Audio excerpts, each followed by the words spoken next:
15분 하루 독서. 철학은 어떻게 삶의 무기가 되는가? 철학 전문가도 아닌 내가 왜 사회인을 위한 철학책을 쓰고자 했을까?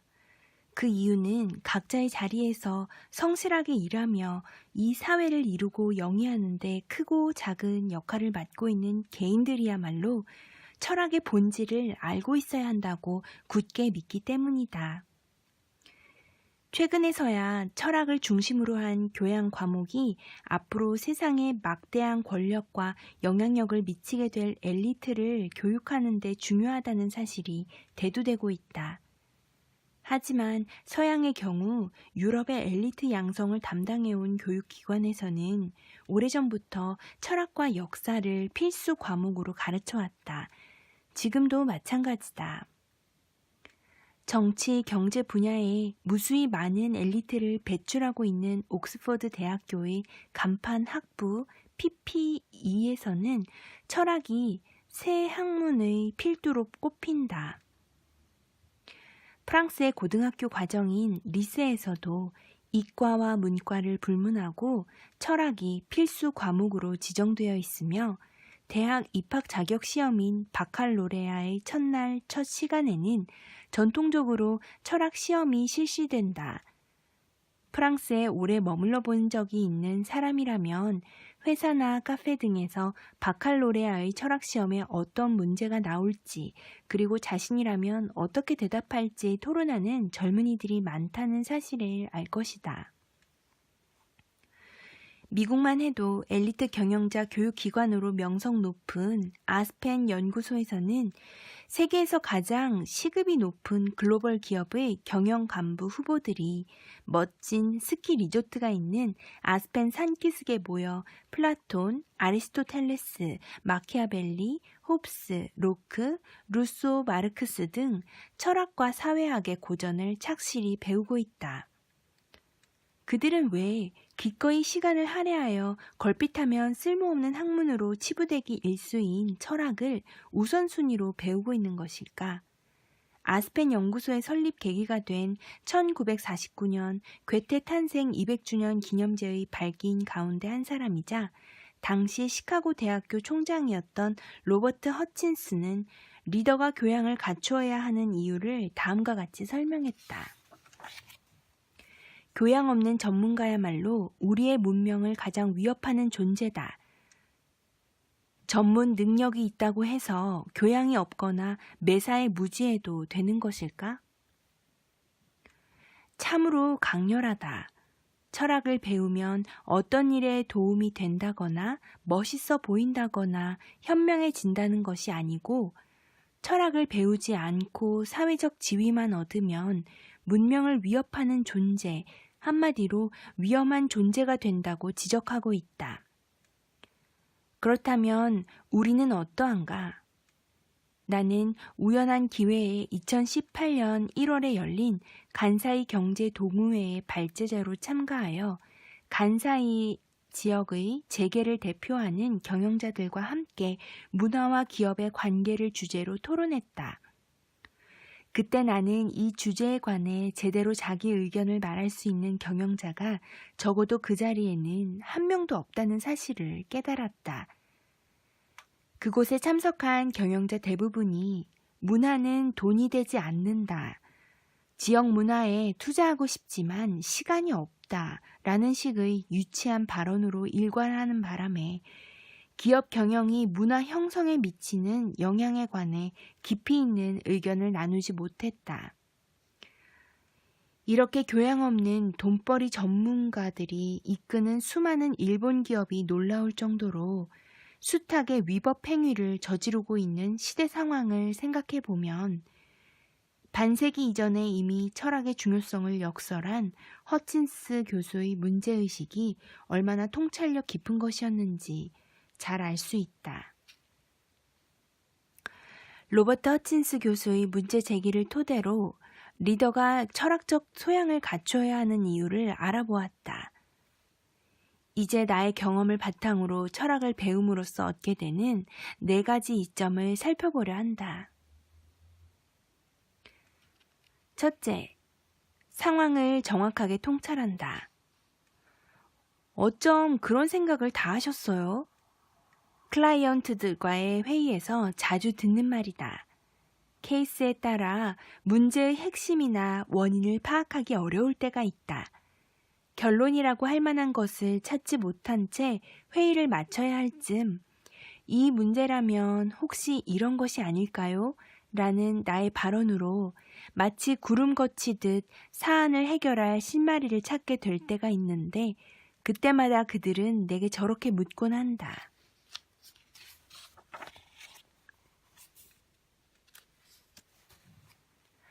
눈앞에서 일어난 일이 대체 어떤 흐름인지, 앞으로 어떤 일이 일어날 것인지를 깊이 이해하는 데는 과거 시대를 살던 철학자가 제안한 다양한 사고법이 큰 도움이 된다. 거듭 강조하지만 지금 눈앞에서 어떤 일이 일어나고 있는가라는 물음은 우리가 일과 삶에서 마주하는 과제들 중에 단연 가장 중요하다. 이렇게 중요한 물음을 고찰할 때 강력한 해결 수단 혹은 현명한 생각법을 제공해 주는 것이 바로 철학이다. 2. 비판적 사고의 핵심을 배운다. 경영자든 직장인이든 모든 비즈니스맨은 철학을 통해 비판적 사고의 핵심을 배울 수 있다. 철학의 역사는 모두 지금껏 세상에서 상식으로 인식되거나 당연하다고 여겨진 일들에 대한 비판적 고찰의 역사다. 이 점에 대해서는 뒤에서 자세히 설명하겠지만 과거 철학자들이 마주해왔던 물음은 세상은 무엇으로 이루어져 있는가라는 와세 문제와 그 속에서 우리는 어떻게 살아가야 하는가라는 하우의 문제, 이 두 가지로 정리할 수 있다. 고대 그리스 이래 대부분의 철학자가 마주한 물음이 모두 이 두 가지 문제로 수렴되는데도 여전히 수많은 철학자의 논고가 존재한다는 사실은 이를 문제에 대해 결정타로 인정할 만한 대답이 아직까지 제시되지 않았다는 증거이기도 하다. 그렇다면 철학이 비즈니스맨에게 대체 왜 중요할까? 비즈니스에도 비판적 사고가 필요하기 때문이다. 시대의 흐름에 맞춰 현재의 사고 방식과 행동을 비판적으로 검토하고 변화시켜야 한다. 예전에 잘 운용되었던 체제를 현실의 변화에 따라 바꿔 나가기도 해야 한다. 기업을 가리켜 영어로 going concern이라고 하는데, 이는 영원히 계속된다는 것을 전제로 한 조직이라는 뜻이다. 중요한 것은 환경이 변하더라도 기업은 계속된다는 점이다. 여기에는 기업이 점점 변화해 나간다는 사실이 전제되어 있다. 당연한 일이 아니냐고 반문할지도 모르지만 그렇다면 그 당연한 변화가 왜 수많은 기업에서는 이루어지지 않는 것일까? 변화에는 반드시 부정이 동반된다. 지금까지의 사고관과 일하는 방식을 부정하고 새로운 사고관과 업무 방식을 점차 받아들이는 것이 변화다. 이때 새로운 사고관과 업무 방식을 적용하는 일보다 오래된 사고관과 일하는 방식을 비판적으로 인식하고 끝내는 일이 더 어렵다.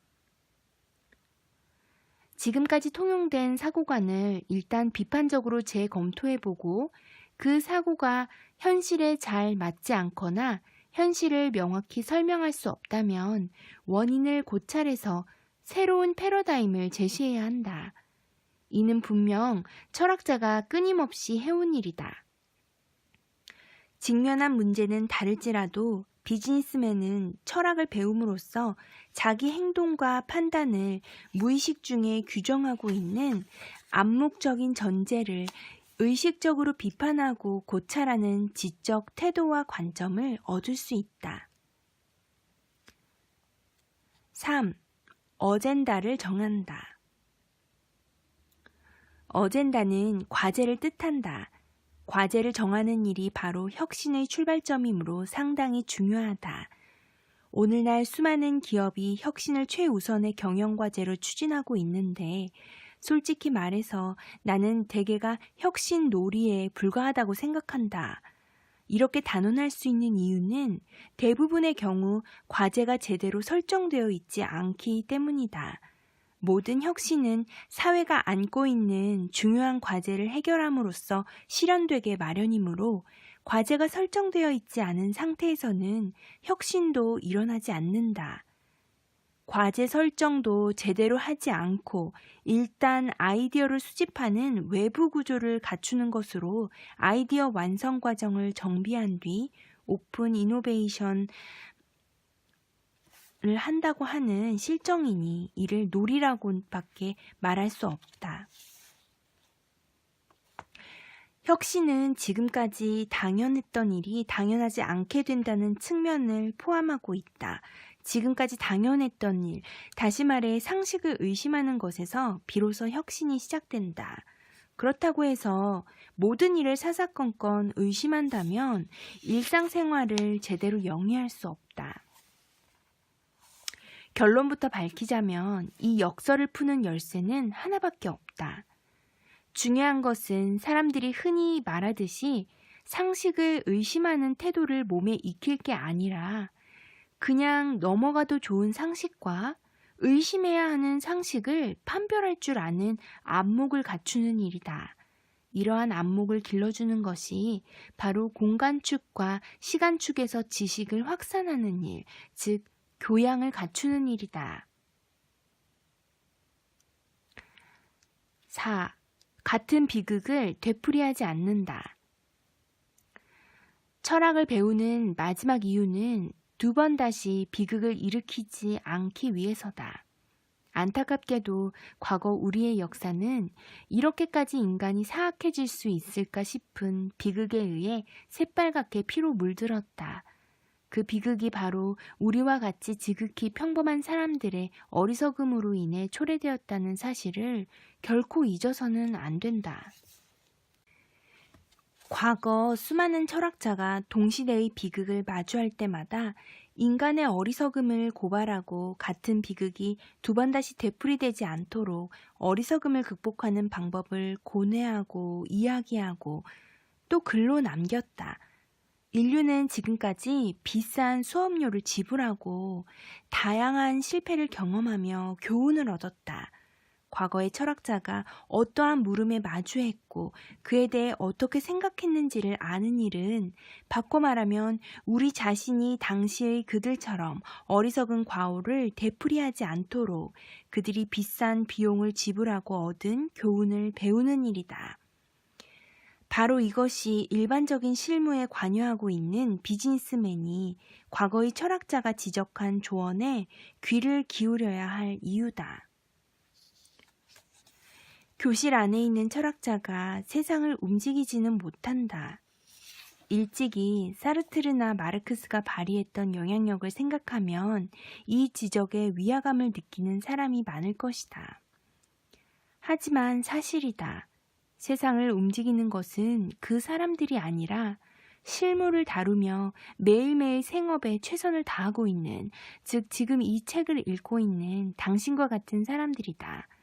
이는 이 책의 한나 아렌트 부분에서 다시 언급하겠지만 세계적인 비극의 장본인은 홀로코스트를 자행한 아돌프 히틀러도 캄보디아 킬링필드의 주범인 폴 포트도 아닌 그들을 리더로 따르기로 선택한 너무나도 평범한 사람들이었다. 그 사람들에 의해 거대한 악이 자행되었다고 한다면 과거의 철학자들이 인류가 지불한 비싼 수업료의 대가로 남긴 문헌을 우리와 같은 평범한 사람이 배우는 데는 큰 의미가 있다. 특히 실무자로 불리는 사람들은 개인의 체험을 통해 얻은 편협한 지식에 의거해 세계상을 그리는 일이 많다. 하지만 오늘날 이러한 자기만의 세계상을 품은 사람들로 인해 갖가지 문제가 일어나고 있다는 사실을 묵인할 수는 없다. 존 메이너드 케인즈는 고용, 이자, 화폐의 일반 이론에서 자신의 잘못된 이론을 내세우면서 흡족해하는 실무자를 이렇게 비판했다. 지적인 영향으로부터 자유롭다고 생각하는 실무자는 대부분 실패한 경제학자의 노예다. 신랄한 지적이다. 지금까지 인류가 반복해온 비극을 우리는 또 다시 되풀이할 것인가? 아니면 이미 지불한 비싼 수업료의 값어치를 살려 더욱 높은 수준의 지성을 발휘하는 인류, 이른바 새로운 유형의 인류로 살아갈 것인가? 그에 대한 대답은 과거의 비극을 토대로 얻은 교훈을 얼마만큼 배워 활용할 수 있느냐에 달려 있다.